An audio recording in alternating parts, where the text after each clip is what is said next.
L'idée des grandes gueules n'est pas d'être un petit village, dans sa fierté, face à tous les autres journalistes qui auraient renoncé. Ce que, de plus, nous ne croyons pas. Notre idée est plutôt de faire école, d'aider tout le monde et de constituer un laboratoire utile à tout le monde. Ici commence l'actualité de la Guinée. Bienvenue chez les GG. Merci de nous rejoindre, vous qui êtes sur le bouquet canal, vous nous rejoignez sur le D143, vous êtes à Mafraya, mais aussi à Fouré-Caraville et pourquoi pas à Pamlap. Merci de votre fidélité, merci donc de nous accorder votre attention. Vous nous suivez également à la radio, à l'international, sur nos applications sur le www.espacefmguinée.info. Merci de votre fidélité, vous continuez à réagir sur les canaux à votre disposition, GG au 837 657 39 13 13.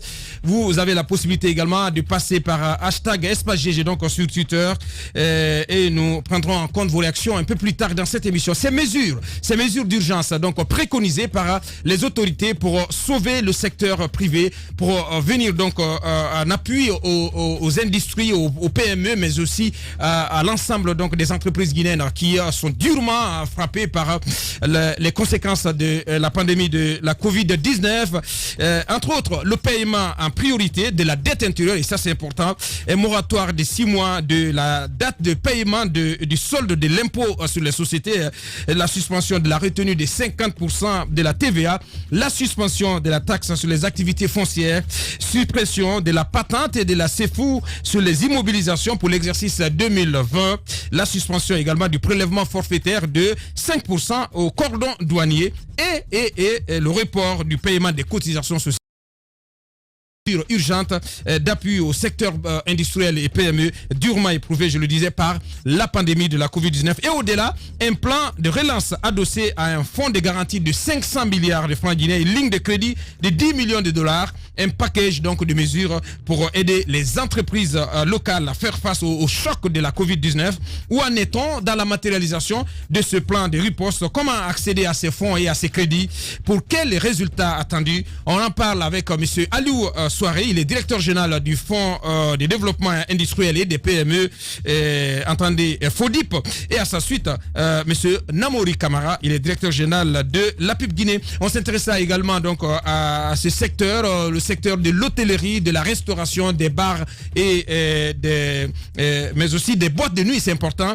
Une association en gestation, association des Guinéens, des tenanciers, son but donc fédérer tous ces intervenants dans ces différents secteurs pour qu'ils parlent d'une seule et même voix. On en parle un peu plus tard avec monsieur Maurice Sidibé. Il est vice-président donc de cette association qui est en gestation, l'AGT, l'association guinéenne des tenanciers. À ne pas oublier, au plan politique, on s'intéressera donc au FNDC, le FNDC donc qui n'en démord guère et qui exige la libération sans condition et sans délai d'une quarantaine de ses partisans arrêtés du côté de la Guinée forestière en marge du double scrutin du 22 mars et qui sont depuis incarcérés du côté des Cancans et qui attendent d'être présentés à un juge. On en parlera avec monsieur Sekou Koundouno. Il est responsable stratégie et planification du côté du FNDC. On reste, Mohamed Mara, dans le siège de la Covid. On s'intéresse au cas de l'Abbé où on note un afflux massif de personnes en provenance de Conakry. Oui, plusieurs acteurs au niveau de la préfecture de l'Abbé, notamment de la société civile, se sont mis ensemble. Des ONG, même des médecins, et tout ceci, au sein d'une structure, je crois qu'ils ont appelé Osons Oser, simplement pour, si vous voulez, sensibiliser les populations, apporter de l'aide, parce que hier, par exemple, j'avais appelé l'un des membres, tard hier soir, il me disait encore qu'il rentrait de Mamou d'ailleurs, où ils étaient allés distribuer des denrées, notamment des sacs de riz et tout ceci, à des familles qui sont dans le besoin, mais ils ont installé aussi un barrage sanitaire au niveau de Garambi, à l'entrée de l'Abbé. Et où ils partagent donc du matériel, notamment, qui puisse être utilisé dans le cadre de la riposte, surtout de la prévention, donc à la Covid. Alors, à ce niveau, ce qui est bizarre, c'est qu'ils ont ils ont ouvert un registre pour, si vous voulez, faire une sorte de checking de tous les passages. Et parce que les gens reçoivent quand même du matériel. Mais à leur grande surprise, il y a que ces comment on appelle, ils ont constaté qu'en provenance de Conakry, il y a, malgré l'état d'urgence sanitaire, il y a énormément de monde qui provient de Conakry. La première semaine, simplement, ils étaient à plus de 600 personnes qu'ils avaient checkées au niveau de ce barrage sanitaire. C'est la première semaine. Et imaginez, ils arrivent là vers 9h. Ils s'en vont vers 17h, 18h à cause du Ramadan. Donc, ils ne sont même pas là la nuit. Mais simplement la journée, ils constatent ce genre de rentrée massive. Et ce qu'ils constatent surtout, c'est que les gens ne disposent pas de certificat de non-positivité, voilà, et ni de certificat de guérison. Donc, les gens se déplacent malgré tout ce qu'on dit. Comment ils font pour sortir de Conakry? Je pense qu'il faut poser la question aux syndicats. On a déjà une équipe aujourd'hui au niveau de l'AB qui est en ce moment en train d'investiguer. Je crois que les équipes de Jacques sont sur le terrain. Mais au niveau des syndicats, parce qu'il y a eu déjà des réunions dès la première semaine, quand ils ont constaté cela, ils ont saisi la préfecture. Il y a eu une réunion avec les syndicats, et donc les transporteurs là-dessus, les chauffeurs et tout le monde. Mais il y a beaucoup, et ils m'ont informé que parfois il y a même des chauffeurs, des taximètres qui foncent tout droit sur les barrages. Alors ce qu'on va faire, Mohamed, on va se rendre sur le terrain du côté de l'AB pour entendre notre confrère Idrissa Barry, qui est donc l'un des intervenants dans le cadre de cette initiative Osons Oser, si je m'abuse, et qui donc réunit des jeunes de l'AB qui font donc dans le bénévolat pour apporter leur contribution à la lutte contre la Covid-19. Idrissa Barry en direct. Les grandes gueules. Bonjour Idrissa Barry. Bonjour Boubacar. Bienvenue dans cette émission. Allez-y Jacques. Alors, dites-nous bien comment les choses se présentent de ce côté. On nous apprend qu'il y a un monde important qui viendrait, n'est-ce pas, de Conakry pour l'AB. Est-ce que vous avez... Sans document. Sans document. Est-ce pour la que plupart. Vous avez connaissance de leur destination finale où ils vont séjourner à l'AB? Quel constat au niveau de ce barrage sanitaire? Alors, le constat, il est un peu alarmant et inquiétant parce que je me rappelle, on a érigé le barrage le 24 avril dernier en collaboration avec la préfecture, les services de santé et la mairie de Garambé pour éviter l'afflux des entrées à l'AB. Et donc, à partir du 24, la première semaine, on a enregistré 368 entrées. La deuxième semaine, 623. La troisième semaine, 328. La quatrième semaine, 278. Et c'est ce qui est inquiétant. Et comme chaque fois, on amène quelqu'un pour vérifier. Et on a saisi les autorités sanitaires. Ils ont saisi la préfecture, le gouvernorat. Je pense qu'ils ont même fait une réunion il y a 4 jours pour identifier les responsabilités par rapport à cette situation qui est vraiment alarmante.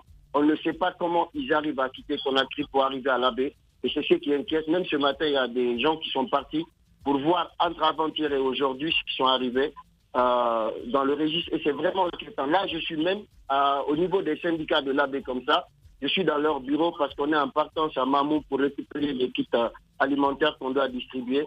Donc, j'ai décidé de venir directement vers eux afin de les informer de la situation. 80% parmi ces syndicats sont contre ces entrées. Il y en a eu des problèmes où des chauffeurs viennent taper les barrages et passer. Et c'est ça qui est vraiment inquiétant. Ils ne respectent pas.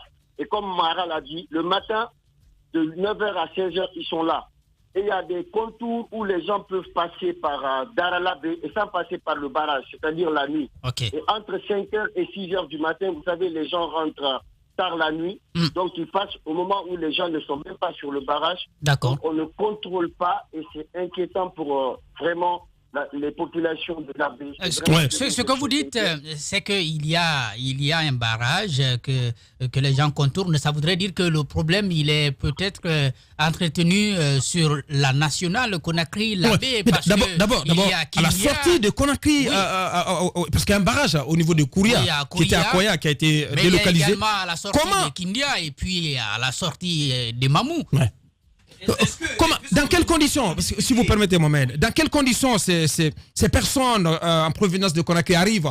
Avec quels documents qu'avez-vous constaté? Est-ce que ces personnes portent sur elles quand même un document officiel de guérison ou de cas de non-cas de Covid ou de non-cas de positivité? Est-ce que ces personnes détiennent des documents qui donc leur permettent de pouvoir voyager et de ne pas donc être des menaces en termes de contamination pour les populations? Non, ils ne détiennent pas de documents parce que le premier jour même, on a érigé le barrage. Le premier jour, on a érigé le barrage. Il y a eu tellement d'entrées qu'on a eu peur de dire mais comment cela se passe, sachant que c'est interdit à partir de Conakry de quitter là-bas pour venir à l'intérieur du pays. Ils n'ont pas de documents. Deuxièmement, ils sont violents, ils sont irrespectueux. Il y a même un chauffeur de taxi qui est venu défoncer le barrage sanitaire. Et les gens ne respectent même pas. Donc la sécurité, même des agents de santé, des gens qui font le registre est menacée parce qu'ils ne les écoutent même pas. Mais Idrissa Bari, qu'en est-il de la présence des services de sécurité sur cette nationale-là? Et comme vous le dites, il y en a qui contournent notamment Garambé pour entrer malgré tout dans la ville. Et vous travaillez avec ces acteurs. Quelles sont les dispositions qui ont été prises par la préfecture à ce niveau, au niveau de sécurité, mais aussi au niveau des comment on les appelle, des syndicats de transporteurs? En fait, les syndicats de transporteurs, ils ont fait beaucoup de réunions sur ce cas. Mais après, vous savez un peu ce qui se passe chez nous. Les gens sont tellement irresponsables qu'ils pensent qu'il faut gagner leur petit pain d'ici le soir et ça complique la chose. Et vous savez, Monsieur Bari, moi ma question ça concerne la traçabilité. C'est une catastrophe, Mohamed Mara. C'est une catastrophe. Non mais je pense qu'il faut questionner le long de la nationale parce que on peut pas comprendre que toutes ces personnes sortent de Conakry sans document. Et c'est pas de permettez-moi depuis Mohamed, le 22 avril. C'est très grave.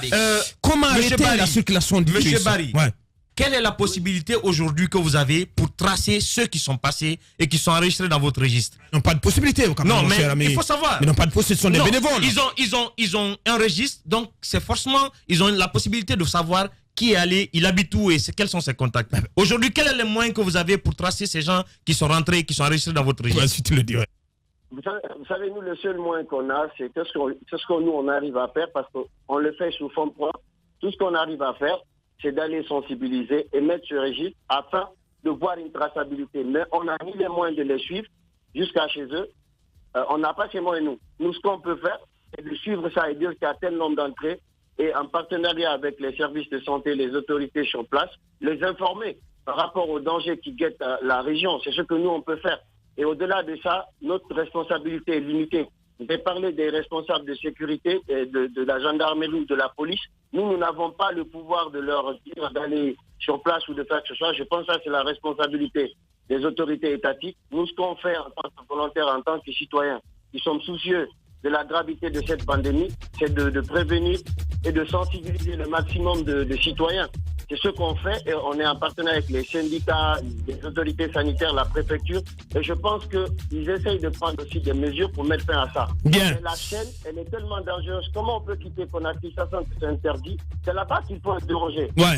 Je pense qu'il faut attaquer le mal par la racine. Et c'est ce qui n'est pas fait malheureusement. Il ne reste plus qu'à vous dire merci Idrissa, merci pour votre contribution et pour tout ce que vous abattez comme boulot sur le terrain à ce barrage sanitaire du côté de l'abbé. Mohamed Mara, Alphonse, c'est quand même très alarmant. C'est très inquiétant. Le cas de Kindia, dont on nous annonce un record extrême de contamination, il y a l'abbé aussi qui risque ça. C'est aujourd'hui, au-delà des autorités, c'est à la population de l'abbé de mettre fin à ça. Il faut arrêter de recevoir des gens venus. Quand même. Écoutez, c'est ce que. Non, mais comment ça? Mais non, tu as vu le syndicat des transporteurs? Le syndicat des transporteurs de Conakry. Quand même, le problème. Non, comment vous pouvez. Écoute, il faut regarder le problème à la racine. Le problème à la racine, c'est à la sortie de Conakry. À la sortie de Conakry, il y a toujours moins de contourner ces barrages. C'est la magouille. Et c'est ça, et c'est bien ça la question, parce qu'il y a des agents des forces de sécurité qui sont impliqués. La dernière fois, le colonel Chebro était allé arrêter des gens par des contournants. À la fin, c'est une grosse aubaine. Aujourd'hui, c'est militaire, c'est gendarme. Aujourd'hui, c'est policier. Je veux souligner. Mon appel, c'est à l'endroit des syndicats. Bien. Parce que quand ils demandent aux taximètres d'arrêter de circuler, ils vont arrêter. Et c'est le bon moment d'arrêter, de demander aux taximètres. Comment ça fait leur affaire, mon gars? Ça fait pas leur affaire. Quand ils vont tomber malades, qui va les soigner? Déjà qu'à Conakry, on est incapable de prendre les gens en charge. Qui ira prendre les gens en charge? Les syndicats et les conducteurs de taxi, mais vous les connaissez mal alors. Vous les connaissez mal alors, Alphonse. Ils ne sont mis que par l'intérêt, par le gain journalier, mon cher ami. Aujourd'hui, la réalité qu'il faut les montrer, c'est qu'ils peuvent mourir de cette maladie eux-mêmes. Bien. Voilà ce qu'on pouvait dire donc sur cette première partie. On reviendra derrière l'écran publicitaire pour continuer cette émission. On s'invitera donc dans les dédales du ministère de la Jeunesse. Ce qui s'est passé dans l'affaire dite Alpha Mamoudou Condé. On vous dira tout et nos intervenants aussi, nos invités par téléphone, on les a déjà annoncés. Ils vont prendre la parole sur cette antenne. Une pause, on revient. Chez les GG, nous pensons comme JMJ. Dire la vérité. La vérité, qu'elle plaise ou qu'elle blesse, est une pertinente attitude de sagesse. Le journalisme est la plus grande aventure humaine car il est mission, passion, vision, interrogation, immersion, quête de vérité et conquête d'objectivité. Écoutez les GG tous les matins sur Radio Espace en simultané sur Espace TV, Espace Région Bokeh, Labé, Zérékoré, Kindia sur 99.7, Cancan sur 99. Les grandes gueules sur Espace ou la messe des sans-voix. Retour au comptoir matinal de la Guinée. C'est ici donc qu'on déroule l'actualité sociopolitique et qu'on suit la marche donc sociopolitique de la Guinée. Je vous le disais depuis l'entame de cette émission, l'équation des cas de Covid-19 qui se font de plus en plus nombreux dans les geôles de la Guinée dans un contexte de surpopulation carcérale. Illustration dramatique de cette situation, la prison de Koronti, principale maison d'arrêt du pays. Amnesty International tire la sonnette d'alarme. Notamment sur le cas de Seykouya Diallo, chargé des questions juridiques du FNDC, détenu donc dans ces conditions au sein de cette prison depuis le 12 mai. Pendant ce temps, une quarantaine de partisans du FNDC arrêtés et transférés de la Guinée forestière croupissent en prison à Cancan et attendent d'être présentés à un juge. Le front opposé à un troisième mandat d'Alpha Condé fulmine et menace de se faire entendre. Quelles actions envisagées à cet effet donc pour obtenir la libération de ces détenus, de ces partisans donc en détention aussi bien à Conakry qu'en province? Quelle est la suite du combat du FNDC dans le court et le moyen terme? Vous entendrez tout à l'heure M. Sékou Koundouno, il est le responsable stratégie et planification chez le FNDC. On s'intéressa aussi à l'économie, au secteur privé guinéen, donc durement éprouvé par cette pandémie de Covid-19. Des initiatives gouvernementales pour venir au secours, voler au secours de ce secteur, donc du secteur privé, sont en vue, notamment du côté du ministère de l'Industrie et des PME, avec ce fonds de développement industriel et des PME, mais aussi du côté de l'APIP Guinée, donc des initiatives pour des fonds de garantie, mais aussi des lignes de crédit en faveur des entreprises guinéennes. On en parle successivement avec M. Aliou Souaré, il est directeur général de FODIP, Fonds de développement industriel et des PME, et M. Namouri Kamara, lui le directeur général de l'APIP Guinée. Et à propos, on s'intéressait à cette association qui est en gestation, association guinéenne des tenanciers. Entendez tous les tenanciers intervenant dans le secteur de l'hôtellerie, de la restauration, des bars et des boîtes de nuit. On en parlera un peu plus tard avec M. Maurice Sidibé, le vice-président de cette association. Avant de continuer, avant de s'intéresser dans un instant au ministère de la Jeunesse, pour vous dire tout ce qui s'est passé dans l'affaire dite Alpha Mamoudou Condé, donc du nom de ce jeune DAF qui a été récemment déchu de ses fonctions au niveau du ministère de la Jeunesse.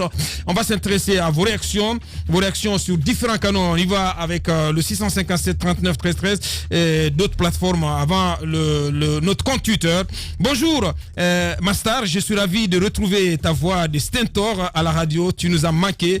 Tous les militants radicaux du FNDC seront arrêtés, jugés. Corboya quand même, il se radicalise le garçon, je comprends pas ce qui se passe. On y va avec cet autre, c'est qui exactement? C'est Mamadou Bobo Ndiare Diallo de l'UMP. Il faut reconnaître de toutes les façons que cette pandémie est venue mettre au beau jour la défaillance de notre système sanitaire et l'incivisme de certains citoyens. C'est Mamadou Bobo Ndiare qui nous envoie ce message. Plus c'est court, mieux c'est. Vos réactions, c'est important parce que vous êtes très nombreux à réagir. Il faut qu'on essaie de prendre tout le monde. Abou Poutine Banco, le mouvement des jeunes intégrés pour la défense des intérêts juvéniles veut des explications pour l'affaire Mamoudou et exiger la réalisation du procès projet Rajeunir et féminiser l'administration. C'est un inconditionnel du RPG qui nous envoie ce message. On y va avec Abdoul Mouloba plutôt de l'UMP. Et si nous aussi on s'abstenait de toute corruption, refuser la démagogie, l'instrumentalisation politique, les facilités des critiques, et puis essayer de contrôler les actions publiques, de faire des suggestions à travers le partage d'expérience. Abdoul Karim Mouloba de l'UMP. On y va avec Salenko du parti du mouvement NVG, donc nos valeurs communes. C'est une triste réalité de voir nos soldats de la santé abandonnés à eux-mêmes et voir les autres pays les célébrer autant. Reconnaissons-les. C'est Salenko qui nous envoie ce message. On poursuit avec cette fois-ci notre ami Pour le Taureau. Bonjour à toute l'équipe, c'est Pour le Taureau Lissa. Si les malades et les médecins de la Covid-19 sont abandonnés de telle sorte, c'est que notre mort programmée est activée. Et on nous parlait de 3500 milliards comme mesure d'accompagnement sans parler de l'aide extérieure. C'est vraiment regrettable. C'est Pour le Taureau qui nous envoie ce message. On poursuit avant de basculer sur Twitter avec cette fois-ci Youssef du PEDN. Toutes les personnes impliquées dans la riposte contre cette pandémie prennent de gros risques. Elles doivent bénéficier d'un meilleur traitement. On ne peut pas envoyer des soldats en guerre et leur payer des miettes comme des indemnités, que ceux qui ne partent pas au front n'en profitent pas pour se sucrer. C'est Youssef Kaba qui nous envoie ce message. Ça s'enchaîne. On y va avec Chérif Haïdara. Lui, il est du côté de Kankan. Il nous dit ceci: je suis vraiment Khalil Chérif Haïdara à Kankan Nabaya. Ce qui est non productif, c'est de voir nos journalistes se réjouir des résultats obtenus dans la riposte contre la Covid-19, mais qui refusent de reconnaître le mérite du gouvernement et de la... Ben non, je comprends pas, franchement. C'est votre opinion et on la respecte. Cet autre, Bray, cet enseignant, donc on a compris un message personnel. Et ils viennent clandestinement, c'est Alpha Ousmane, du côté de l'abbé, notre confrère de Espace Kakandé. Et puis, Citanium, je suis d'accord avec Alphonse Mara, les médecins et soignants doivent être logés dans un hôtel. Mon Dieu. Mon Dieu sauve mon pays. C'est Citanium qui nous envoie ce message. Deux dernières réactions avant de basculer avec Aboubakar Big Up Kaba. Souvenez-vous que l'économiste Dr Ousmane Kaba, sans doute l'un des meilleurs de son domaine en Afrique, avait prédit l'irréalisme de ce fameux plan de riposte économique contre la Covid-19. Aujourd'hui, on n'en parle plus. C'est Aboubakar Big Up qui nous envoie ce message.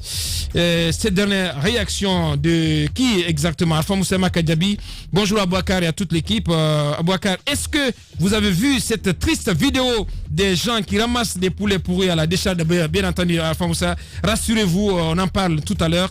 Mohamed Douti aussi, bonjour à toute l'équipe. Je lance un appel auprès de l'État de revoir la situation de ces médecins qui ont accepté vraiment de se donner leur vie. Ils méritent des traitements et encouragements. Mohamed Douti Kondé qui nous envoie ce message.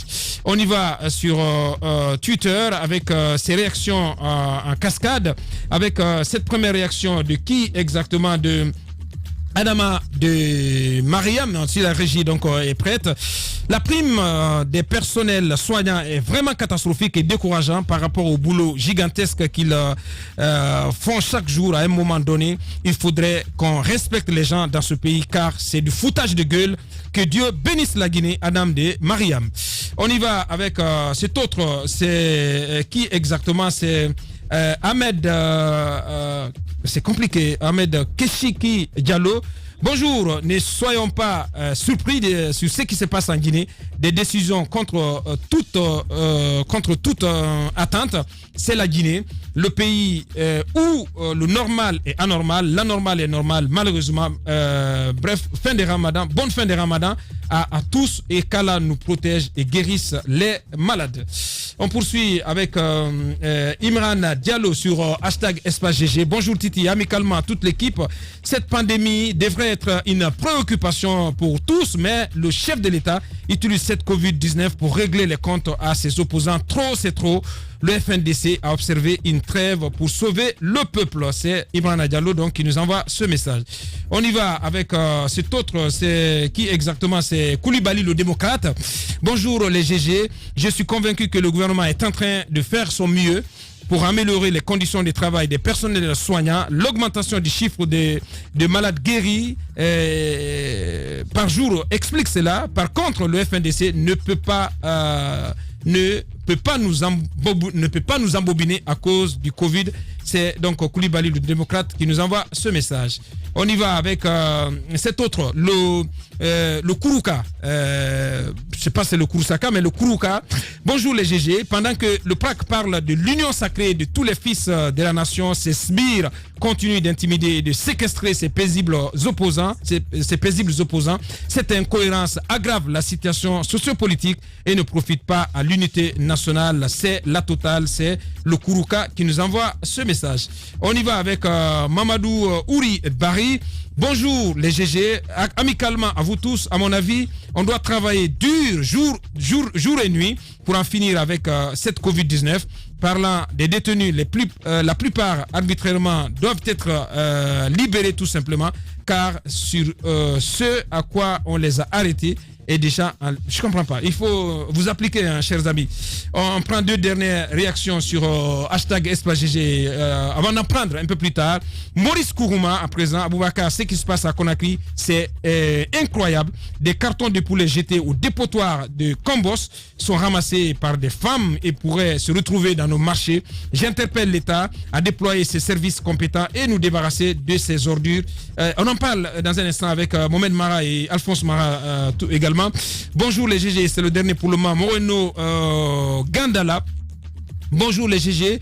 Au moment où les gouvernements du monde entier motivent les médecins avec des primes colossales, nous, on les démotive avec des primes minables. Même ici, en Angola, un gouvernement communiste, ils ont libéré des milliers de prisonniers. C'est Moreno Gandalia depuis Luanda, donc qui nous suit à la télévision. On revient avec d'autres réactions un peu plus tard. Avant de s'intéresser au ministère de la Jeunesse, Mohamed Mara, avant de s'intéresser au ministère de la Jeunesse, on s'intéresse à ces images qui circulent, des images où on voit, j'espère que la régie est avec nous, on voit quand même des citoyens, c'est juste incroyable, Mohamed Mara. Je pense que je vais passer la main parce que non mais je n'arrive pas. C'est bon que tu l'as. Non mais c'est dramatique, Mohamed. Vous savez, c'est devenu une habitude. C'est pas la première fois. À Combos, c'est devenu une habitude. Voilà pourquoi, depuis des années, beaucoup d'ONG demandent la délocalisation de cette décharge. Vous vous rappelez de cette vingtaine de containers de poulet à Lavary qui a été saisie du côté de Anta récemment. Et on s'attendait tous à ce que ces poulets-là soient incinérés. Ils sont allés les débarquer à ciel ouvert. Vous avez vu, à la décharge de Amdalaï, donc qu'on appelle Combos. Et vous voyez là des gamins, des femmes qui viennent avec des seaux, avec des bassines, qui les ramassent et qui sont en train déjà depuis plusieurs jours de les déverser sur le marché. À moindre coût. Je trouve que... Non, mais vous ne pouvez pas savoir exactement où ils iront les vendre. C'est ça le problème. Tout le problème est là. Et certains vont les consommer à domicile. D'autres iront les revendre. Je pense que les pouvoirs publics vraiment devraient faire attention à cette situation. D'abord, je ne comprends pas qu'une cargaison qui a été saisie par les autorités, notamment le service dirigé par le colonel Moussa Keboro, se retrouve là-bas. Qui les a jetés là-bas? C'est la question. Voilà. Non, je dis, cette cargaison avait fait l'objet d'une saisie. Vous voyez ces images, ces images incinérées, mais qui sont diffusées par... Elle avait les documents pour les incinérer. Pourquoi ça n'a pas été incinéré? Pourquoi on va les vendre là? Et qui vous dit qu'on n'a pas déversé juste une partie là? Parce qu'on sait habituellement que les gens vont chercher justement ces poulets-là pour les revendre, histoire de découler le reste. Maintenant, le reste est allé... Et en train d'être écoulé. Qui le sait? Je pense que les pouvoirs publics doivent ouvrir les yeux rapidement sur cette situation. Parce que ça, ce que je vois là... c'est pire que la Covid. C'est pire que la Covid. C'est pire que la Covid. Allez-y, Alphonse. C'est aussi le lieu d'interpeller le ministère du Commerce. Ce département... Ça existe encore? Qui est mort, carrément. Je ne sais même pas quelle action il mène maintenant sur ce terrain. Il fait partie de la structure gouvernementale, mais il n'existe pas. L'existence d'un département ministériel, c'est son action. Ce n'est pas quand même être sur la liste des départements. Big up. Aujourd'hui, non, c'est pas Big Up qui est ministre du Commerce. Il est ministre... Mais si. Ah, ok. Donc c'est encore plus grave. Big Up est quand même quelqu'un de très actif. Ouais, mais je ne sais pas ce qui se passe, quand même, mais il faut qu'il se réveille. Parce que ces poulets, on va les consommer. Le poulet moins cher en Guinée, ça va déborder dans le marché, les gens vont se ruer dessus parce que à l'approche des fêtes, les gens n'ont pas d'argent, ils ont besoin de bien manger et c'est une occasion de bien manger moins cher. Mais une occasion de se tuer. Non, écoute, avocat, c'est une occasion de bien manger moins cher, mais avocat, les gens ne connaissent pas que c'est des poulets pourris. C'est ce que je suis en train de vous dire. Oui, ils vont les vendre à moins cher, on les prend à 10 000. Un poulet qu'on te vend à 10 000, avocat. Le poulet à 10 000. Mais c'est le prix qu'ils sont en train de mettre sur le marché. Donc les gens vont se dire. Ça devrait quand même alerter. C'est surtout ça. C'est pourquoi on en parle. Avocat, les gens ne peuvent pas savoir. Aujourd'hui, qu'est-ce qu'il y a lieu de faire? Ce poulet importé là, il faut qu'on l'interdise en Guinée. Je ne veux pas gâter le marché de Paul ou de Pierre. Mais on interdise l'importation des poulets. Ouais. Ou qu'on réglemente le secteur. On peut quand même pas. Les poulets ont été saisis parce que il y a des initiatives locales, Mohamed Mara, Jacques. C'est ce que je veux dire. Avec cette dame, nous avons dans Soko. dans Soko. Oui, du côté de Koya. Elle est en train de développer toute une chaîne. Elle a fait l'abattage, mais encore faudrait-il aider les fermes. Les fermes. Non, c'est surtout ça. On a plein de fermes à Conakry. Absolument. On a plein de fermes dans les autres villes. Bien. Actuellement, vous avez du poulet ici qui nous provient du Brésil. Bien. Voici un Guinéen qui va chercher du poulet au-delà de la mer. Mais respectons-nous. Aujourd'hui, il faut mettre l'accent sur la production locale. Que l'État subventionne ses producteurs, ses éleveurs locaux. Ouh là là, quand même, faux. Mais non, écoute, le ministère de l'élevage, ça n'existe pratiquement pas. Ok, un autre département qui s'étouffe dans son silence. Non, mais c'est le cadet des soucis. Ils sont dans la structure, mais ils n'existent pas sur le terrain. Mais vous connaissez le budget du ministère de la Santé. Au moins, il a maltraité les chiens. Soyez sérieux. Jusqu'à présent, ce projet d'abattoir, on ne sait pas où on en est. Il n'a pas fini encore. De l'autre côté, le prix de la viande, attention. Oui, on est à quelques jours de la fête. Et ça va. Pour revenir, Mohamed, vous me laissez finir. Pour revenir sur le sujet. Aujourd'hui, il faut trouver moyen de sortir ce poulet pourri du marché. Prendre des mesures pour arrêter la vente, non seulement du poulet en stock, mais aussi sur le marché. Parce qu'on ne saura pas faire la différence entre ce qui est pourri ou ce qui n'est pas pourri. Ils vont le reconditionner. Donc, on retire carrément tout ce qui est poulet importé sur notre marché. Sinon, de la circulation. Sinon, on s'attend, après la Covid-19, on aura une pandémie de grippe aviaire dans ce pays. Il faut faire attention. Allez-y, Jacques, pour clore. Il suffit d'informer je pense les populations. Si elles sont suffisamment informées, c'est elles-mêmes qui vont sanctionner le secteur. Bien, c'est tout. Allez-y, Jacques, pour clore. Oui, ce que j'ai envie de dire, c'est que c'est la conséquence, bien entendu, de ce que tu disais là. L'élevage, le secteur de l'élevage n'est pas. C'est le parent pauvre, le secteur de l'élevage. Pas très bien organisé. Je pense que la plupart des pays, quand même. Même OE n'en veut pas. Bien entendu. Il y a certains pays, quand même, qui n'importent plus le poulet. Ça, c'est la volaille, je crois. On peut la développer quand même. On peut la développer quand même, ici pour notre consommation. Peut-être pas pour exporter, mais pour notre consommation, on aurait pu faire ça. En tout cas, un département pourrait se rendre utile en développant ne serait-ce que la volaille. Peut-être que pour d'autres espèces, on va dire d'accord, on va attendre les moyens. Mais en tout cas, pour développer la volaille, on n'a pas... Un département juste pour ça? Non, le ministère de l'élevage. Je pas parlé du ministère de l'élevage. Il parle du ministère de l'élevage. De toute façon, nous avons un ministère de l'élevage. J'ai dit, il peut de la santé. Et vous avez vu, il a vraiment développé la santé dans le pays. Je ne parle pas de ça. Je pense qu'il peut au moins orienter tous ses efforts sur une espèce comme celle-là pour pouvoir quand même aider les gens. Moi, j'ai deux conseils. En tout cas, j'ai deux conseils. Quelle que soit la qualité, j'ai deux conseils. La consommation du poulet importé. Du poulet dans carton là. Ouais. Je pense que mieux vaut acheter toi-même, tu égorges et puis tu le fais à la maison. Comme on dit comment, le poulet africain ou... le poulet local. Bien, le poulet local tout simplement. On vous le conseille, on vous le recommande vivement, en tout cas à l'occasion de ces festivités de fin de Ramadan. Les juges continuent. Longtemps, j'ai cherché d'où provenait cette force. Cette force qui nous pousse à rentrer dans l'arène. À balayer d'un revers la pression qui nous submerge. Une détermination de fer dans un gant de velours. Écoutez, motiver, recadrer, ajuster sans cesse les moindres détails, les petits riens qui transforment les rêves en exploits. Pour certains, cette force vient d'en haut. Pour d'autres, elle vient de l'intérieur. C'est ce qui nous rassemble, ce langage qui nous unit, ce qui nous permet d'amener une équipe vers le succès, sous les applaudissements de nos fans. J'ai longtemps cherché d'où provenait cette force, et la réponse est une évidence. Adafo Média, l'excellence, la perfection, la précision, la référence de la sous-région. Adafo Média, le futur, vivons-le ensemble.